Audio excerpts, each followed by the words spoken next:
I want a particle shooting out at this angle. I want a particle shooting out at this angle. Look up the number for that I previously calculated, do some math, do a transition, and the particle moves out from the center of the explosion to the end point and then is destroyed. And so what you get is this really nice looking effect. At least I find it kind of nice. It's kind of cool. But the problem is there we go. We just had a bit of a lag. Is when I have hundreds or thousands of transitions going on at the same time, I think I'm running into a performance issue. So I'm going to experiment with doing some of this stuff manually, or another thing I'm thinking about doing is what's the Stephen? What's the it's the approach that people use for threading. It is coroutines. Coroutines, yeah. So I may use a coroutine to iterate over the particles. This is one I've been thinking about a lot. Is iterate over the current particles that need to move. Use a coroutine. Move as many as I can in a coroutine loop, and when I run out of time for that frame, stop moving them. Then I come to the next frame, and I move the remainder. You could stagger them too, where you did one, skip a few, do another one, and then slide the window over every frame.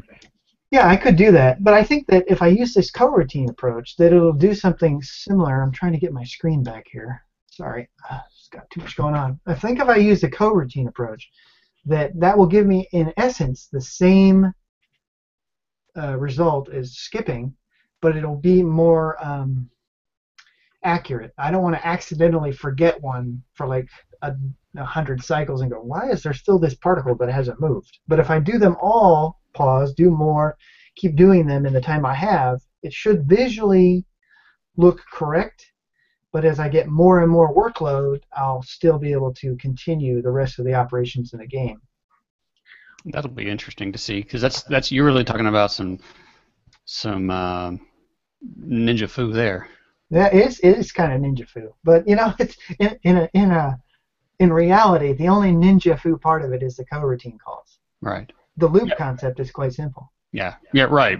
But still, it's something outside of what you would normally encounter, right? Now you're really... Yeah, that's why I was really like, yeah, this is kind of cool, because we're really going to have to apply some intelligence to solve this issue with these particles, because there just get to be so many things going on the screen at the same time.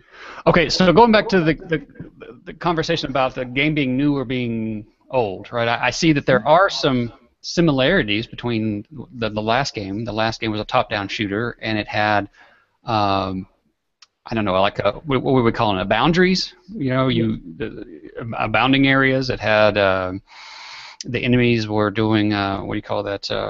Seeking. Seeking, or what's the term when they? There's a term for it. Well, when they're homing in on the player, right? They're following the player. So seeking. Seeking is the word. Yeah, I was thinking a pathfinding or whatever, but yeah, and then you're moving the player around, and I mean, if you go back and watch the previous videos, and you see that there's an archer, and then there's zombies. Here, there's a ship, and then there's these other things, whatever the enemies coming in to get you. It's pretty much the same overall concept, just different. I don't know, different costumes. This goes to what we've said before on the show, which is, really, there's no new mechanics. All right. There's a limited number of base mechanics in games. It's just how you apply them aesthetically and tweaks that you give to them so that they seem different. Yeah. But they're really fundamentally the same. Yeah, I was watching a YouTube video over the weekend where this I can't remember the name of the game, but there's this game. It looked like a console game, maybe just a computer game, but you shoot a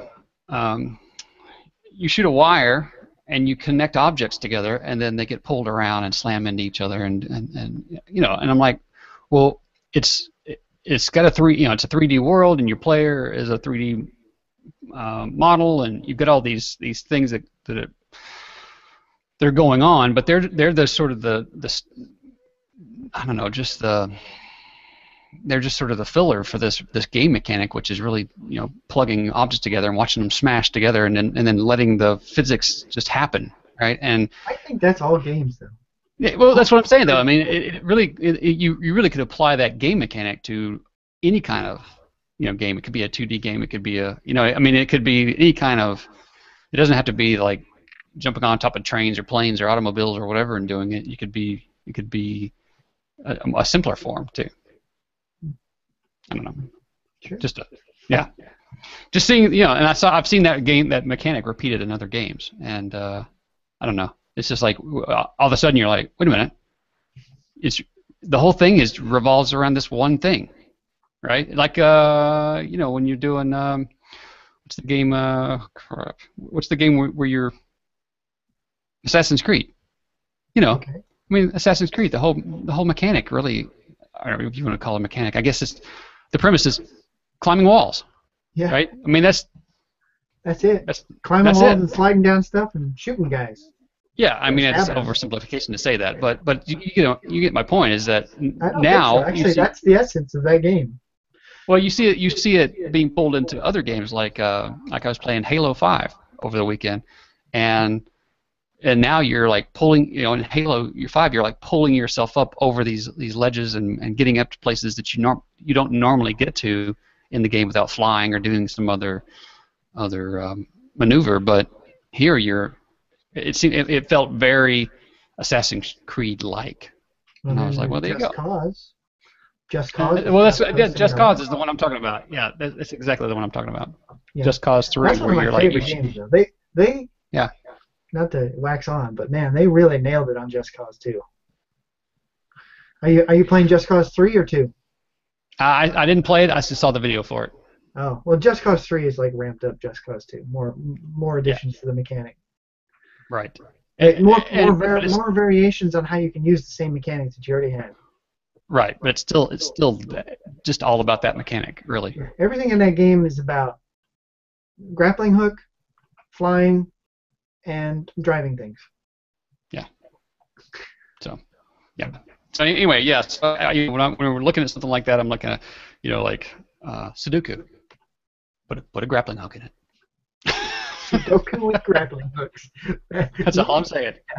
I don't even know how that would work, but I don't even know. It doesn't matter. Because once you figure that out, right? Once somebody says, "Oh, you know what this is? This is like Sudoku with grappling hooks," right? And then they put it together and they smash it up and they put it out and they do the artwork, high polished artwork or whatever, and then people are like, "Man, this is great! This is the greatest thing ever." We joke, but I give you 3 months and there will be a game out there, Sudoku with grappling hooks. I don't know how it'll be done, but somebody will do it. I'm telling you. You heard it here first. Heard it here first. All right. Well, I'm looking forward to that. We'll jump into that more. And you said the source code's going to be available, so we're going to put that in the show notes. I'm going to give you a link right away for today's show, so people can see it early on. But if they check back over the next couple of weeks, they'll see that I'll be committing stuff. So by the time we come around to the next show, everything should be completely functional, less the experiments that we'll do with optimization and stuff like that. Okay. Hey, I want to say one last shout out to Sergey, who's here on the panel. And congratulations, Sergey. Sergey's joining the Corona team to do what? What are you going to be doing, Sergey? I'm gonna work on game tutorials on plugins, and currently I'm updating Ghosts vs. Monsters template. If you remember this one, it's been around for a long time, and it doesn't really work anymore. And it uses director class and that sort of stuff. Is that the Angry Birds clone? Yeah, this one. Yep. Sweet. Yeah, and I think we're getting a little bit of echo off of you.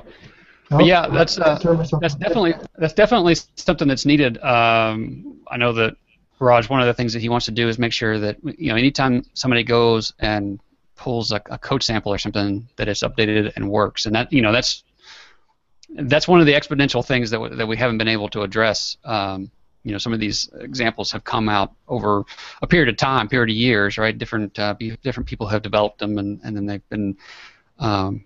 they've been out there, and then we've had graphics 2.0. We went from storyboard director to storyboard to composer, and some of these things need to be updated. So I'm looking forward to seeing that happen and being able to pull all of those examples and repos and everything into a place where people can get to them easily, because I think right now they're a little spread out and it makes it a little confusing to find. But congratulations, yeah, glad to have you on the team. Thanks.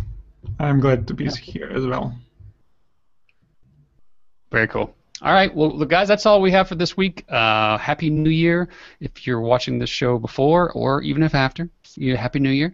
And we won't, like I said, be back here next Monday, but we'll be back the Monday after, which is probably the second week of January. Until then, have a great week, and happy coding. Bye. All right.